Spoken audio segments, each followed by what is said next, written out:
დილამშვიდობის მეგობრებო, როგორ ახართ? ხომ ხართ კარგ განწყობაზე? ბედნიერ და ხალისიან დღეს გისურვებთ. დილა, მოვედი, ჩემი დილა ყოველთვის სამზარეულო დაიწყება, რა თქმა უნდა, ჯერ თავის მოწესრიგება, ოთახის განიავება და მერე ისევ ჩემი სამზარეულო. ამინდი ძალიან კარგი გვაქვს. ძლივს დადგა გაზაფხული კი არა და ზაფხული. ხო ეს ჩემი ორქიდეა ჩანს ახლა და რატო?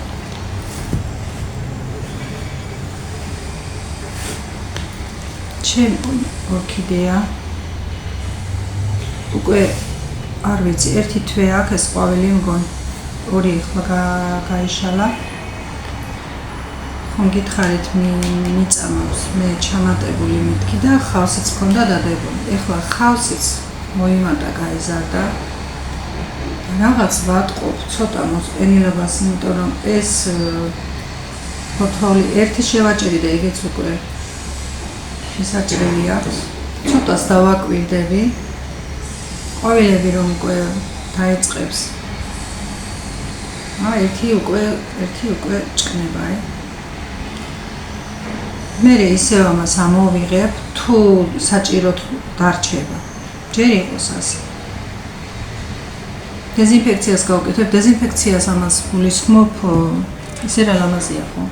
ნახეთ, ნახეთ. დეზინფექციას გულისხმობ რას? ამას ამოვიღებ. რაც დაზიანებული, ხო, დასპირტული ხელებით უნდა მიხვიდე, არ უნდა შეეხო რამე ისეთი ინფექცია რომ შეიტანო. მაგრადაც უნდა დასპირტო. ბამბლაც ამოვიღებ, გავწმინდავ. რამე დაზიანებული ფესვები რაც აქვს უკვე სიშავეში წასული, იმას ყველას მოვაშორებ. დავტევ სადღაც 2-3 ფესვზე, იქ ძირში რაც არის. დავამატებ ახალ ქვიშას და ოდნავ ხავს ჩავუმატებ. მიწას ვნახოთ. მიწით არა, უკვე მიწით მაქვს ეს 2 წელიწადია, მაგრამ ნახოთ რა მდგომარეობაში იქნება და შეიძლება აღარ ჩავამატო მიწა. ეს ყველა არის საჰაერო ფესვები, ეს ყველა, მაგრამ ასე არ უნდა იყოს.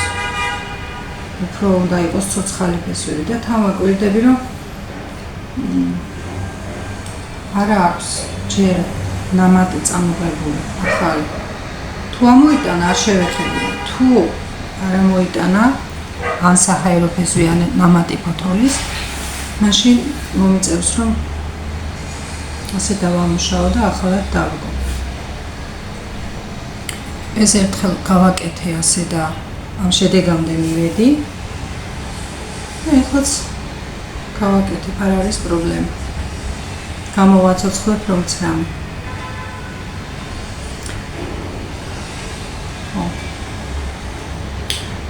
სხვა ყვავილები ჯერჯერობით კარგად არის. ჩინური ვარდის და დავაფესვიანე. ჩემს გოგოს შევპირდი, ჩემს მეგობარ გოგოს. ფესვები კარგად აქვს წამოღებული, მოსვლის მაქვს. აქაც ყვავილი გამოვიდა. ხო, წყალი ჭუჭყიანი ჩანს, იმიტომ რომ წყალი აღარ უნდა გამოუცვალო, რომ მალე დაფესვიანდეს და ამასაც ჩამოვა და გავატა.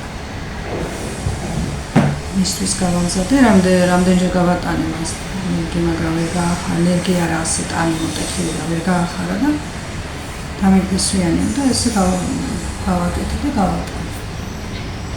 ბევრ ყვავილებს კი ჩემი ბინა დიდია, სადღაც 90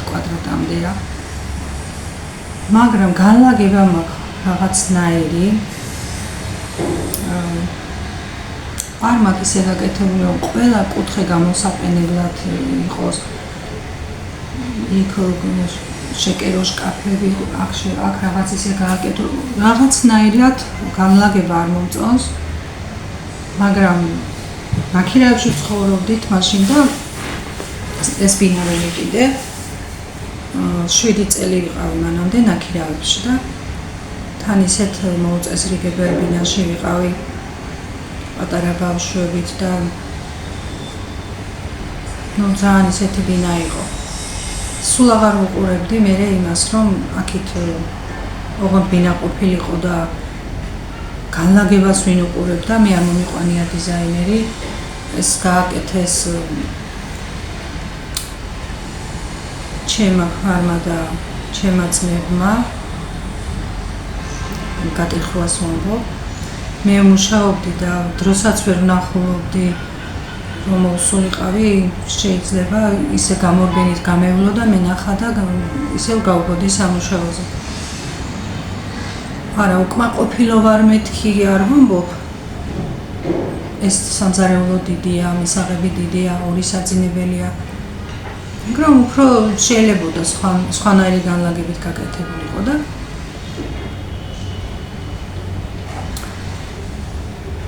სამი საძინებლის გამოყვანაც შეიძლებოდა. უკმაყოფილო ნამდვილად არ ვარ. თავარია ჩემია. თან მაშინ კაფაში ვიყიდეთ. ეს ვიყიდეთ 2007 წელს.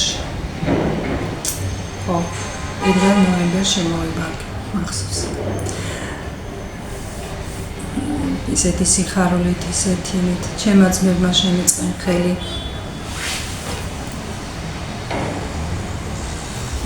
მოპედინენ ბინა. არა, უშავს ახლა მაგაზე ისე უბრალოდ მოყვათ ემას და თქვი, რომ განლაგება ისეთია და ვერ ვალაგებ ამ ყვავილები დავაწყო რაღაც კუთხე ისე გამოვიყენო რაღაც ვერ ვახერხე. ამის თქმა მინდა თორემ რას ქვია ვიყო უკმაყოფილო, ოცნებაშიც არ მქონდა ამ ხელაბინას შევიძენდი, რომ არა ჩემი ძმების დამსახურება და ჩემი მეუღლის რა თქმა უნდა შრომით მისი ოფლის წრედით ვიყიდეთ. მეც მუშაობდი. ვერ ჩივედექი იმით, რომ შვილებს რაც სჭირდებოდა ნაწილი რაღაც ჩემზე იყო. მე ბევრ ადგილას მიმუშავია, ვაჭრობდი. ჩემი მაღაზია არ მქონდა, მაგრამ ჩამომქონდა და ადგილზე ვყიდდი. ბევრ ადგილას მიმუშავია, ასე ცომეულთან, რესტორანში არა. უფრო ასე წავი კვების ობიექტებთან და ცომეულთან მქონდა ძირითადად შეხება. ძალიან ბევრ ადგილას მიმუშავია მათ. ვაჭრობა 4 წელი ვივაჭრე. ჩამომქონდა ზაკაზებს ავიღებდი, წავიდოდი, ჩამოვიტანდი და ასე ვედექით ერთმანეთს ხარში. სულ თავიდან სოფელში სოფლის ბიბლიოთეკის გამგეობა მოითხოვა თავობამ, რომ უნდა გქონოდა დიპლომი და გამოცდილება. მე მაშინ ისე იყო, რომ მე რო გავთხოვდი, ჩემი მული მუშაობდა იმ ბიბლიოთეკაში, მე ჩემი მული გათხოვდა და მე დავიწყე იქ მუშაობა. მაშინ არ იყო ისე, რომ ეს რომელიც წლებს გეუბნებით, იცით, 90-იანი წლები, 11-12 წლები. უფრო 14. მე დავიწყე მუშაობა და მე მოითხოვეს და წავედი გამოცდები ჩავაბარე. სრულიად მოუმზადებლად. აი მართლა გეუბნებით. სკოლაში კარგად ვსწავლობდი, ძალიან. ჩვეულებრივი გამოცდა იყო, არა გასაუბრება. ჩვეულებრივი გამოცდა, თემა უნდა დაგეწერა, შეგეუსო. გავიარე ეს გამოცდა და ხო, ისე ერთი გამოცდა იყო. თვეები გეულოდა, მე გიწევდა სიარული, რომ რაღაც კურსები გაგევლო, მაგის სამთვიანი გამოცდილება იქნებოდა. მე ისე მოხდა, რომ ვეღარ მოვახერხებ სოფლიდან მევლო აქ ქალაქში და მესწავლა. ჩავაბარე გამოცდა, მაგრამ სწავლა ვერ გავაგრძელებდი.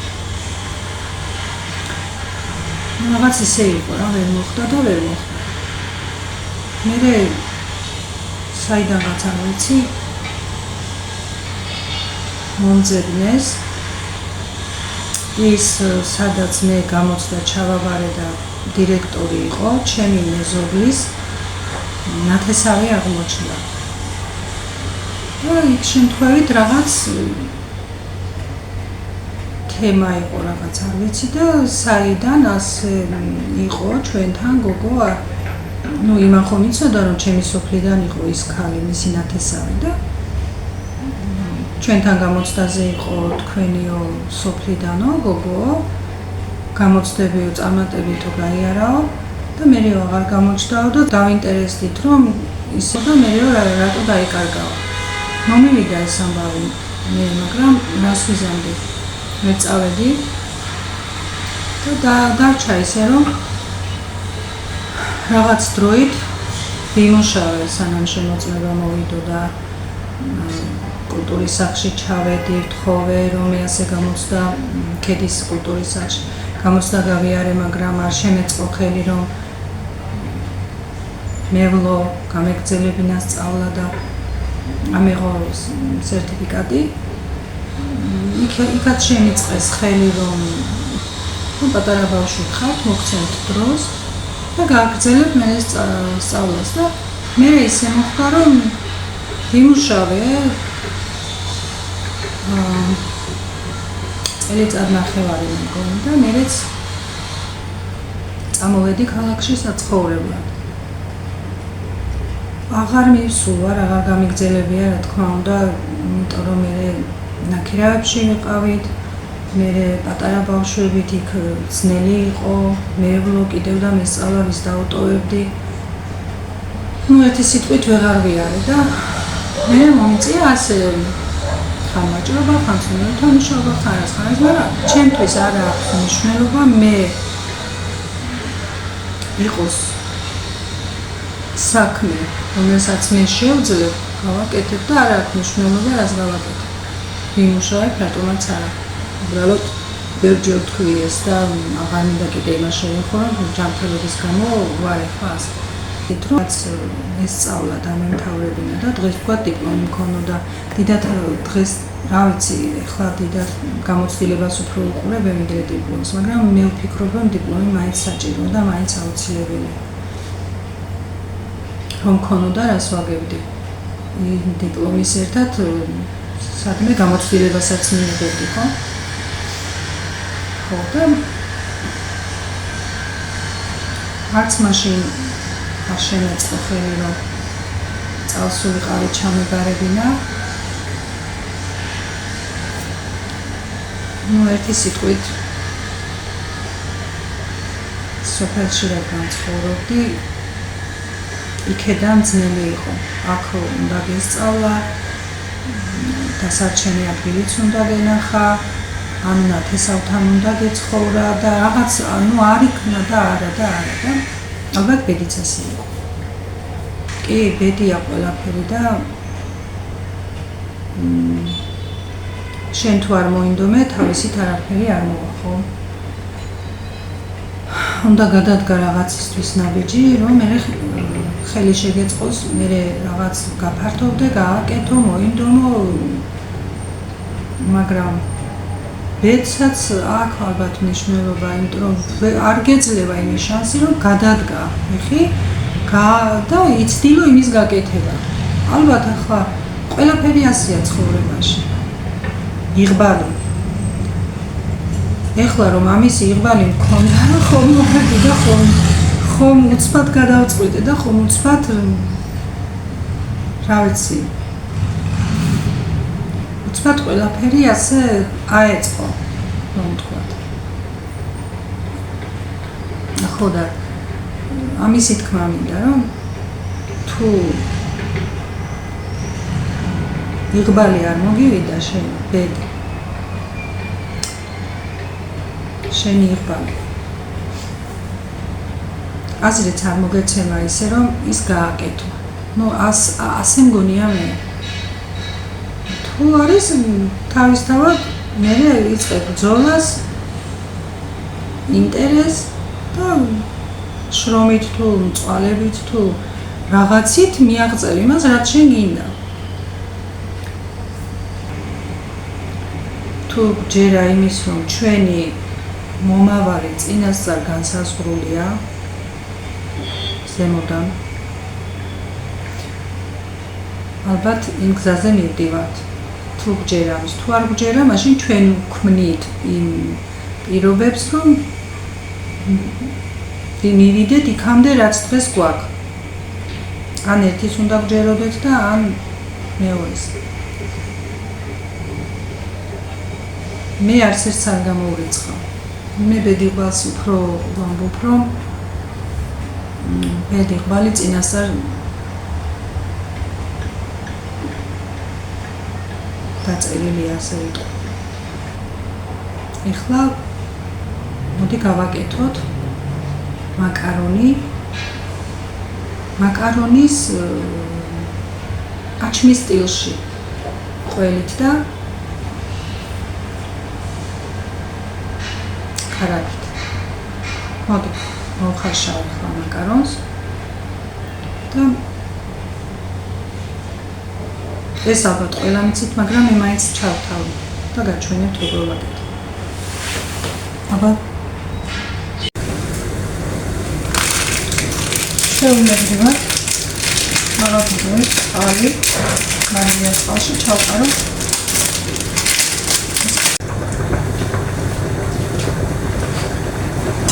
მაკარონი თითქმის მოიხარშა.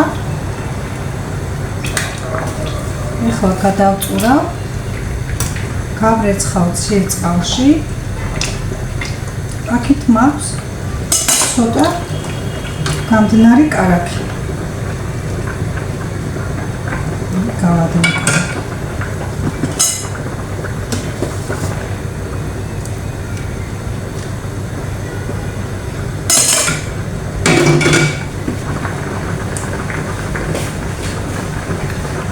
მოვხარშე სპაგეთის გრძელი მაკარონები. მე ერთი პაჭკით ვაკეთებ, თქვენ მეტი თუ გინდათ, მეტით გააკეთეთ. ეხლა გადავწურავ, გავრეცხავ.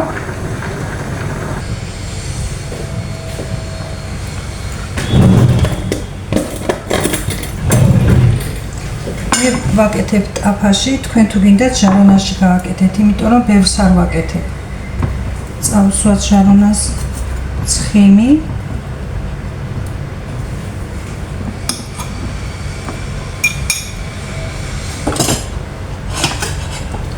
დავაყაროთ მაკარონი, იმედია კარგად ჩანს. ერთი ფენა.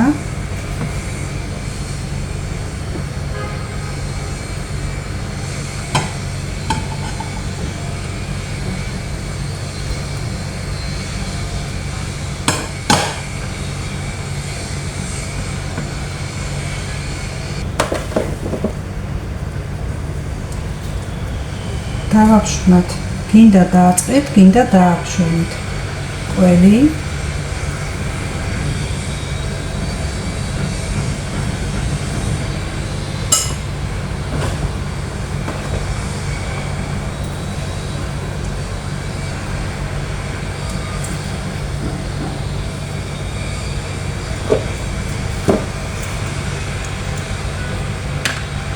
დავაჭრათ კარაქი.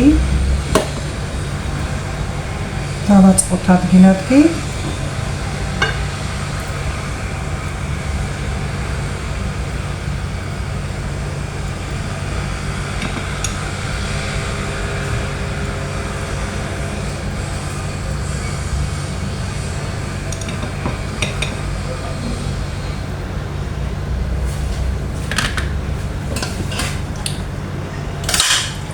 დავაყაროთ ისევ მაკარონი.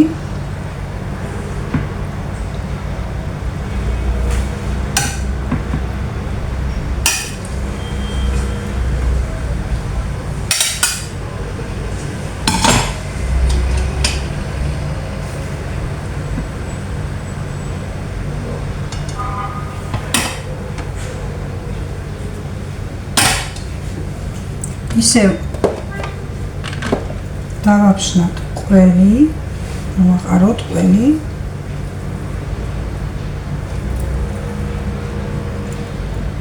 ძალიან გემრიელია რომ იცოდეთ.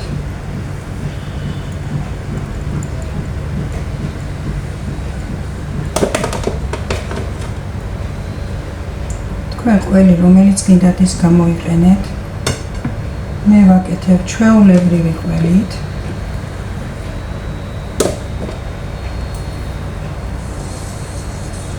იმერული ყველით.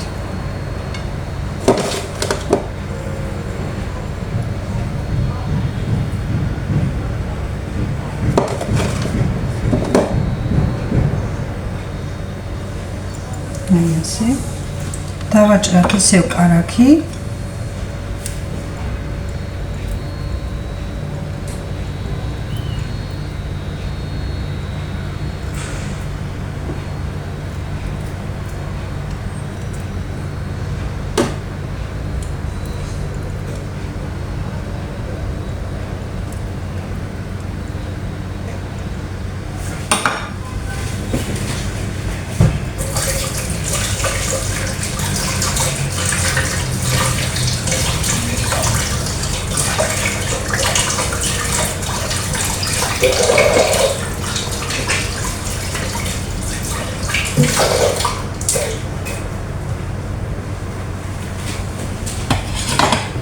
დავაყაროთ კიდევ დარჩენილი მაკარონი.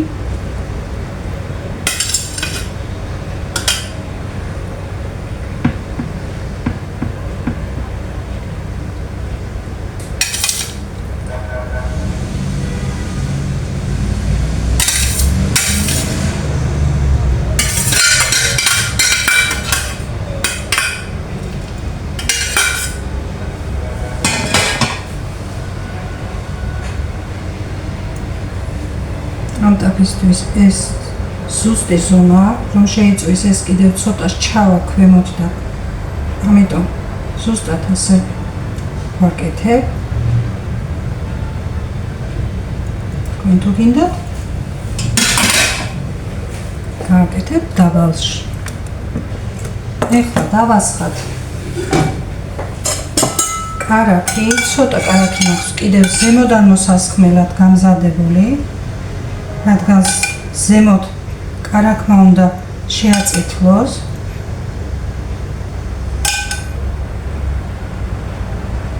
ცხიმი თქვენი სურვილისამებრ გააკეთეთ, მაგრამ როგორც აჩმას ისე რადგან ვაკეთებ, ამას საკმაოდ ცხიმი ჭირდება.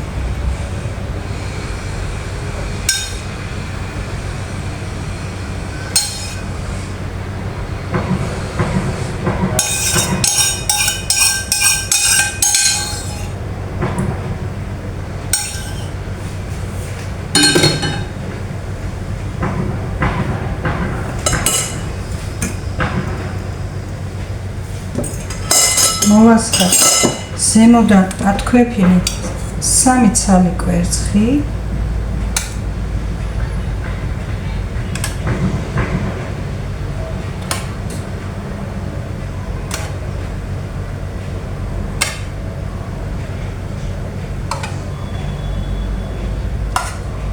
ეს სხვა გემოსაძლევს და სულ სხვანაირად შეიწვება შიგნით და შეკრავს კიდეც.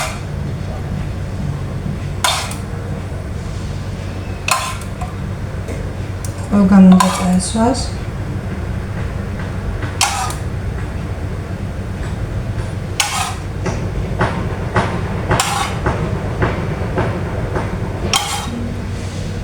ეს არის ჩემი რეცეპტი, მეგობრებო.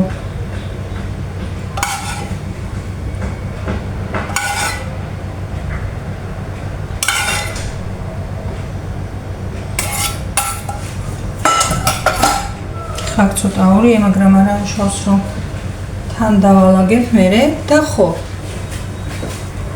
წინასწარ გახურებულ ღუმელში შევდგათ 200 გრადუსზე.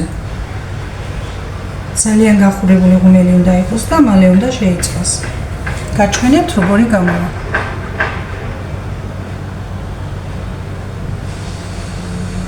აი ჩემი მაკარონი აჩმის ფორმით. თქვენ თუ უფრო შემწვარი გიყვართ, უფრო მეტად შეწვით. დაჭერსაც გაჩვენებთ როგორია. აი როგორია. გვერდიდანაც შეხედეთ. ნახეთ. ძალიან გემრიელია. ნაჭრევით ამოიღებთ. აი როგორია. აი